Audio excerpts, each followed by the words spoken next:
ঐ মুটু, আমাৰ গাঁৱৰ নামঘৰলৈ আহি কেনেকুৱা লাগিছে? বহুত ভাল লাগিছে মাইনা। তুমি বোলে বৰ ধুনীয়া নতুন দিহানাম এটা কাম কৰি আছা? কৰি আছো মুটু কিন্তু বৰ চিন্তা হৈছে। গানটো ৰাইজে কেনেকুৱা পায় বা কিমান মৰম দিয়ে।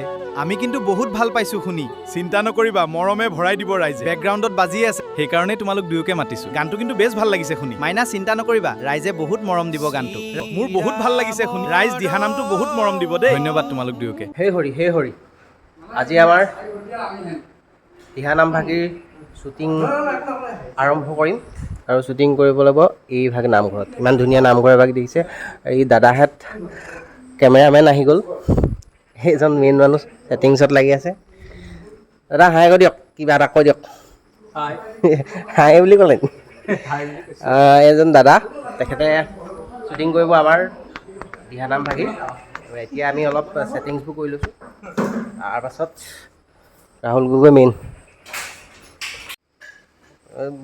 বহি দিয়া আৰু পিতাই চোৱা, পুণ্য কৰিছা তুমি। খাই পানী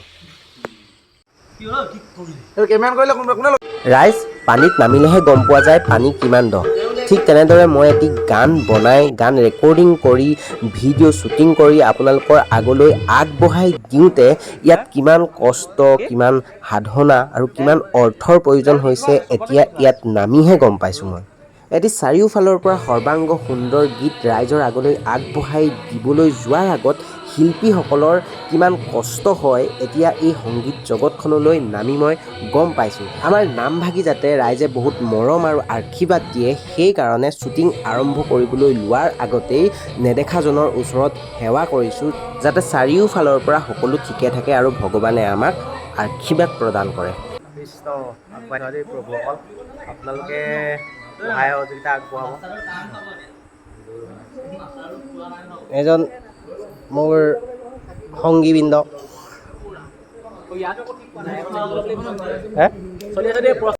এইবোৰ হৈছে শ্বুটিঙৰ মাজৰ দৃশ্য। আপোনালোকক শ্বুটিংটো বাৰু একদম একেবাৰে দিহানাম ভাগিত দেখাম। এতিয়া এই শ্বুটিঙত বিহাইণ্ড দ্য চিনবোৰ আপোনালোকে চাই লওক। এয়া আমাৰ কাৰেণ্ট গ'ল, সেইকাৰণে ইহঁতি এনেকুৱা কৰি আছে। সকলোখিনি গ'লগৈ, শ্বুটিং চলি আছিলে, শ্বুটিঙৰ মাজতে সকলো এতিয়া ঘৰলৈ গ'লগৈ। ঘৰলৈ মানে আমাৰ ঘৰলৈ গ'লগৈ। তেওঁলোকৰ কাৰণে সকলোৱে কাৰণে খানাটো যোগাৰ কৰিছিলোঁ একদম হেৰিয়তে, সন্ধিয়াতে।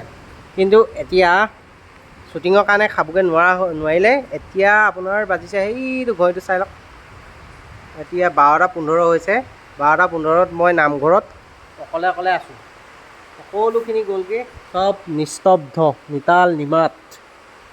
এতিয়া আকৌ যিখিনি আছে সেইখিনি শ্বুটিং ইয়াত তেওঁলোক আহি লওক, তাৰপাছত কৰিব লাগিব। মই এতিয়া এইখিনি সকলোখিনি ৰখীয়া হৈ আছোঁ। বৰষুণটো মানে ইমান ডাঙৰকৈ দিছে, একদম ইপিনে গাজনি মাৰিছে, বিজুলী মাৰিছে, চব মাৰিছে। এতিয়া মই আছোঁ অকলে, এইখিনি গোটেই কেমেৰা চব বস্তুখিনি মই ৰখীয়া হৈ আছোঁ। কাৰণ মোৰ যেতিয়া কৰিবলৈ লৈছে, মোৰ কৰিব লাগিব, সেইকাৰণে মই অলপ শুই লৈছোঁ। ভাগৰ লাগি গৈছে, ভোক লাগিছে, মোৰ কাৰণে টিফিনত আনিবলৈ কৈছোঁ। কি হ'ব আৰু জীৱন। আপোনালোকে কিন্তু বহুত ছাপোৰ্ট দিব লাগিব বন্ধুসকল। প্ৰথম এই নামভাগি উলিয়াইছোঁ আৰু আপোনালোকৰ পৰা বহুত আশা কৰিছোঁ যাতে আপোনালোকে মোক এই নামভাগিত মৰম দিয়ে, আশীৰ্বাদ দিয়ে, যাতে মই আগলৈ আগবাঢ়ি যাব পাৰোঁ। এইখিনি তিতি আহিছে, বেচেৰাকেইটা আহিও এইটো এই কেকন গোটেই তিতিলে। মজা, এইটো আমাৰ গীতিকাৰ মজা, চব তিতিলে। এতিয়া মোলে ঘৰৰ পৰা ভাত দি পঠিয়াইছে। এতিয়া মই নামঘৰত ভাত খাই আছোঁ, বুজিছেনে? এহেঁতি গোটেইখন তিতি শেষ, অৱস্থা নাই।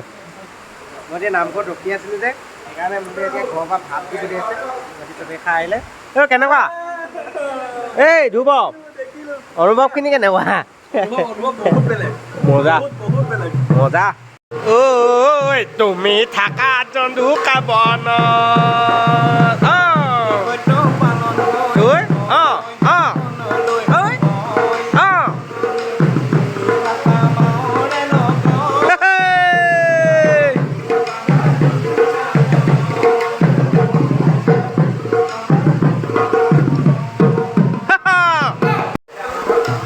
এইবোৰ আমাৰ ৰাতিৰ মেহফিল। শ্বুটিঙৰ বিৰতিৰ সময়ত আমাৰ মেহফিল চলি আছে। এতিয়া আমাৰ ওপৰত কাৰেণ্ট নাই মানে, বেটেৰীতে হেৰি এটা আছিল মানুহ। বন্ধুসকল, আজিলৈ শ্বুটিং সামৰণি কৰা হৈছে কাৰেণ্টৰ অভাৱৰ কাৰণে। আকৌ কাইলৈ হ'ব।